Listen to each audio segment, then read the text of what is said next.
இளைச்சவனுக்கு எள்ளு, கொழுத்தவனுக்கு கொள்ளு அப்படின்னு ஒரு பழமொழி இருக்குங்க.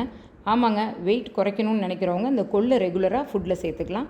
இந்த கொள்ளு இட்லி பொடி எப்படி செய்யணும்னு பார்க்கலாம் வாங்க. Welcome to house of Aadhya. இதில் நான் 1 கப் கொள்ளு எடுத்திருக்கேன். இந்த கொள்ளு கூட 2 டேபிள் ஸ்பூன் அளவு கருப்பு உளுந்து, 2 டேபிள் ஸ்பூன் அளவு கருப்பு எள்ளு, 1 டேபிள் ஸ்பூன் கடலைப்பருப்பு, உப்பு டேஸ்ட்டுக்கு தகுந்த மாதிரி, ஒரு சின்ன கொத்து அளவு கருவேப்பிலை எடுத்துக்கலாம். பூண்டு ஒரு 7லேருந்து 8 பல் பூண்டு எடுத்துக்கலாம். வரமிளகா 10லேருந்து 12 வரமிளகா நம்ம காரத்துக்கு தகுந்த மாதிரி எடுத்துக்கலாம்.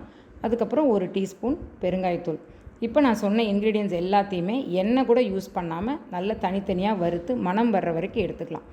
கொள்ளில் இருக்கிற பெனிஃபிட்ஸ்ன்னு பார்த்தீங்கன்னா ப்ரோட்டீன் நிறையா இருக்குது. ஸோ வளர்கிற குழந்தைகளுக்கும் ரொம்ப ஹெல்ப்ஃபுல்லாக இருக்கும், பெரியவங்களுக்கும் நல்லது. கால்சியம் கண்டென்ட் நிறையா இருக்குது, அயன் கண்டென்ட் ஜாஸ்தி இருக்குது, நார்ச்சத்தும் நிறையா இருக்கிறனால இந்த கொள்ளு ரொம்ப ரொம்ப ஹெல்ப்ஃபுல்லாக இருக்கும்.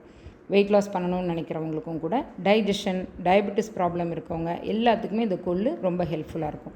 அடுத்தது எள்ளுன்னு பார்த்தீங்கன்னா கால்சியம் கண்டென்ட் நிறையா இருக்குது. கருப்பு உளுந்தும் நம்ம எலும்புகளுக்கு ரொம்ப நல்லது. ஸோ இந்த மாதிரி தானியங்கள் எல்லாம் சேர்த்து அது கூட நம்ம காரத்துக்கு கொஞ்சம் வரமிளகா, பூண்டு நல்ல மணமாக இருக்கும், கருவேப்பிலையும் நிறைய மருத்துவ குணங்கள் இருக்குது, அப்புறம் பெருங்காயத்தூள் கொஞ்சம், உப்பு கூட நம்ம சேர்த்து வறுத்துக்கணுங்க. ஏன்னா அப்போ தான் நம்மளுக்கு கெட்டு போகாமல் இருக்கும். நான் குவான்டிட்டி கம்மியாக காமிச்சிருக்கேன். உங்களுக்கு குவான்டிட்டி பல்காக வேணும்னா கூட நீங்கள் செஞ்சு வச்சுக்கலாம். ஏன்னா உங்களுக்கு இது அவ்வளோ சீக்கிரம் கெட்டு போகாது. ஏன்னா எண்ணெய் இல்லாமல் நம்ம யூஸ் பண்ணுறதுனால. பெருங்காயத்தூளாக இருக்கிறனால நான் கடைசியாக போட்டேன். நீங்கள் வறுத்து கூட நீங்கள் சேர்த்துக்கலாம், கட்டி பெருங்காயமாக இருந்தால்.